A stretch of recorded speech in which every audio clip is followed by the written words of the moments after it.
نماز کے لیے نیت باندھ لیں۔ نماز اور سائنس، نماز اور سائنس، نماز اور سائنس۔ نماز کے لیے نیت باندھ لیں۔ دماغ میں خربوں کھیلیں کام کرتی ہیں اور ان خلیوں میں برقی روح دوڑتی رہتی ہے۔ اس برقی روح کے ذریعے خیالات شعور اور تحت الشعور سے گزرتی رہتی ہیں۔ اسے بہت زیادہ لاشعوری میں دماغ میں خرب و خیلوں کا طرح خرب و خانے بھی ہوتے ہیں۔ دماغ کا ایک کھانا وہ ہے جس میں برقی روح فوٹو لیتی رہتی ہے اور تقسیم کرتی رہتی ہے۔ یہ فوٹو بہت ہی زیادہ تاریخ ہوتا ہے اور بہت زیادہ چمکدار بھی ہوتا ہے۔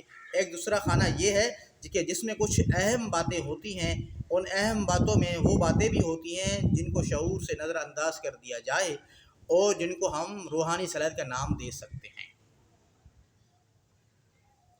نمازی جب ہاتھ اٹھا کر سر کے دونوں طرف کانوں کی جڑ میں انگوٹھے رکھ کر نیت باندھتا ہے تو ایک مخصوص برقی روح نہایت باریک رگ کو اپنا کنڈیشنر بنا کر دماغ میں جاتی ہے اور دماغ کے اندر سے کھانے کی خلیوں سے سیلز کو چار کر دیتی ہے جس کو شعور نظر انداز کر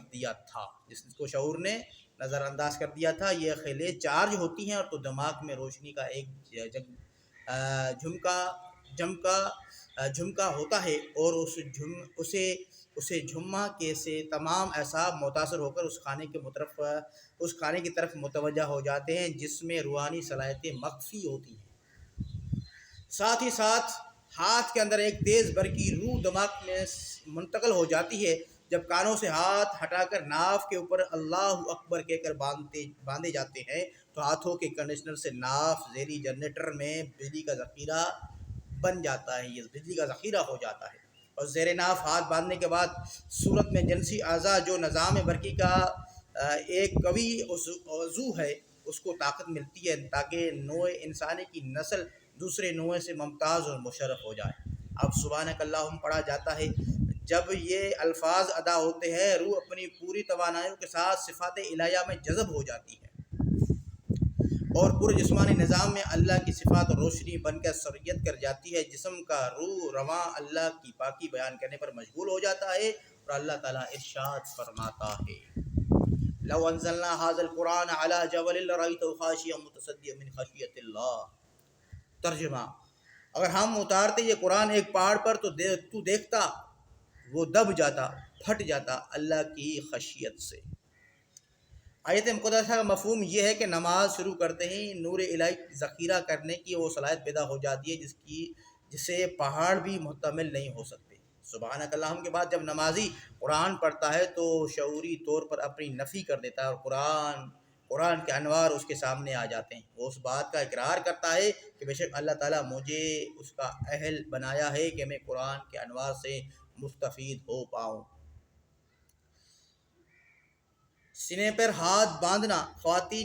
خواتین نیت کے بعد جب سینے پر ہاتھ باندھتی ہے تو دل کے اندر صحت بخش حرارت منتقل ہوتی ہے اور وہ حدود و نشو و نما پاتی ہے جن کے اوپر بچوں کی غذا کا انحصار ہے۔ نماز قائم کرنے والی ماؤں کے دودھ میں یہ تاثیر پیدا ہو جاتی ہے کہ بچوں کے اندر براہ راست انوار کا ذخیرہ ہوتا ہے جس سے ان کے اندر ایسا پیٹرن بن جاتا ہے جو بچوں کے شعور کو نورانی بناتا ہے اور ایسے بچوں میں رضا و تسلیم کی کیفیت پیدا ہو کر بچوں میں خوشی رہنے کی عادت ڈالتا ہے۔ نمازی ماؤں کے بچوں کے اندر گہرائی میں تفکر کرنے اور لطیف سے ترمانے پہنانے اور سمجھ بوجھ کی صلاحیتیں روشن ہو جاتی ہیں۔ نماز کا رکوع اور سائنس۔ جیسا کہ ہم بتا چکے ہیں کہ دماغی خلیوں اور برقی روحوں سے تمام اعصاب کا تعلق ہے۔ تمام اعصاب پر اس کا اثر پڑتا ہے۔ یہ برقی روح کتنے قسم کی ہے، کتنی تعداد پر مشتمل ہے، اس کا شمار کیا ہے۔ آدمی کسی ذریعے سے اسے مل نہیں سکتا، اسے پا نہیں سکتا۔ البتہ یہ برقی روح دماغی خلیوں سے باہر آتی ہے اور پھر دیکھنے، چکھنے، سونگھنے، سوچنے، بولنے، چھونے کی حس بناتی ہیں۔ یہ برقی روحیں الدماغ میں سے چل کر ریڑھ کی ہڈی کی حرام مغز اسپینل کارڈ کی گزرتی ہوئے کمر کی آخری جوڑ میں داخل ہو کر پورے اعصاب میں تقسیم ہو جاتی ہے اور یہی تقسیم حواس بن جاتا ہے۔ نمازی جب رکوع میں جھکتا ہے تو حسین سینس بنانے کا فارمولہ الٹ جاتا ہے، یعنی وہ حواس براہ راست دماغ کے اندرونی رخ کی تابع ہو جاتے ہیں اور دماغ ایک سو ہو کر ایک نقطے پر ان کی اپنی لہریں منعکس کرنا شروع کر دیتا ہے۔ رکوع کے بعد جب نمازی قیام کرتا ہے تو دماغ کے اندر کی روشنیاں دوبارہ پورے اعصاب میں تقسیم ہو جاتی ہے، جس سے انسان سراپا نور بن جاتا ہے۔ اللہ نور السماوات والارض مثل نورہ کمشکات فیہا مصباح مصباح فی زجاجۃ الزجاج کن درین یوقدون فی شجرۃ مبارکۃ یزیتونۃ۔ ترجمہ: